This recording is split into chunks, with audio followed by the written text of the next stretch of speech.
মানুষ স্বভাবতই সামাজিক রাজনৈতিক জীব। যে লোক সমাজের সভ্য নয়, সে হয় দেবতা, না হয় পশু। উক্তিটি এরিস্টটল দিয়েছেন। এটা বলার কারণ আছে।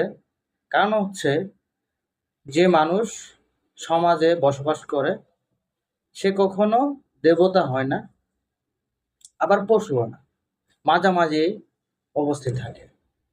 যার জন্য তাদের ভুল হবার সম্ভাবনা বেশি, বা তারা অপরাধ করতে সম্ভাবনা বেশি। যার জন্য তাদেরকে কন্ট্রোলে নিয়ন্ত্রণ করার জন্য আইন প্রয়োগ করা হয়। আইনের মাধ্যমে তাদেরকে কন্ট্রোল করা হয়।